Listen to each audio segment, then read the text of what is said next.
Greetings everyone, I'm Mar, and once again this is my opinion. While early films contained thrilling moments, horror as we know it didn't exist as a medium genre. That changed in 1920 with the release of The Cabinet of Dr. Caligari. Tamed by later standards of the genre, it is a textbook example of German Expressionism, silent horror, and a window into the minds of post-war Germany. Book ended by the reminiscences of Francis. The plot takes place in a small village. Francis and his friend Alan are competing for the hand of Jane. While they each want her, the courting is friendly, and no bad blood exists. As the three attend a town fair, a mysterious man named Caligari enters, bringing with him a somnambulist named Cesare. A fun exhibit, the darker exterior soon appears in the form of murder and mystery. Just who is Caligari? The film looks excellent. While the camera movement and editing aren't flashy, although the latter does include several well-placed jump cuts, the set design compensates. The prime example of German Expressionism, the buildings are oddly shaped and shadows are painted onto the sets. While the latter is a result of post-war power rationing, it complements the tone, adding to the strange world. At first one assumes the town is simply avant-garde, but as the acts unfold the truth is unraveled. Expressionism is only applied to the main plot, as the bookends are normal. This is a cue for a first-time viewer that not all is right. It explains why the world looks weird, and makes one question the plot.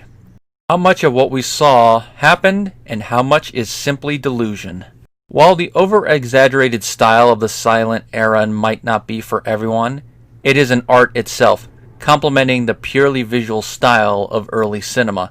To that end, the acting is decent. Each actor does well, but only two stand out. Werner Krauss as Caligari, and Conrad Veidt as Cesare. Krauss comes across as a trustworthy yet shifty doctor, his wardrobe foreshadowing his darker nature. Veidt is tragic and sympathetic. While he does commit murder, it is Caligari's will, not his own. The famous close-up shot encapsulates Cesare's character, showing terror, pain, and pity. What has Caligari done to this man behind closed doors to get to this point? The terror of those without scruples in position of power. The terror of those without scruples in positions of power. Fear and mistrust of authority permeates the film. Something I missed the first time. Reading up about writers Hans Janowitz and Karl Mayer made it stand out.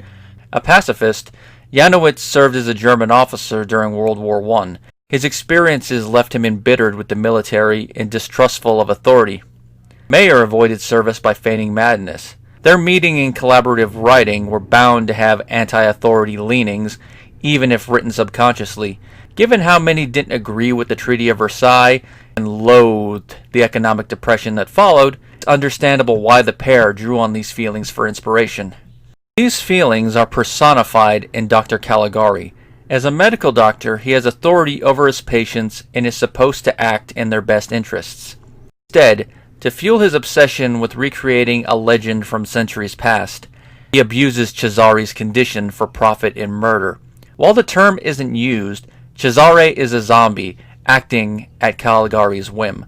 I wouldn't be surprised if his predictions were coerced as pretext for his later actions. Makes one pity Cesare, and damn Caligari. The ending makes one question the plot, but also Caligari's counterpart. Is he really acting in Francis's best interest, or is there more at play? There must be a reason Francis casts the Doctor darkly in his fantasy world. Why is part of speculation's fun. No matter the reason, it explains why Caligari's story ends as it does. Wish fulfillment of a deluded or subdued mind. If the latter, I pray for him. Cabinet of Dr. Caligari is an excellent silent horror film. While not overly long, its structure and pace might put off modern fans that aren't a fan of the era. If you can get past the slow open and structure, put yourself in a mindset of psychology over flash, you're in for an entertaining, thought-provoking ride. If you enjoy, I recommend picking up Kinko's home video release. The film print has been cleaned up, and the historical documentary is well made. I didn't know about the writer's backstory before watching. It's in German, so unless you speak the language, you'll need subtitles. Fitting considering the era.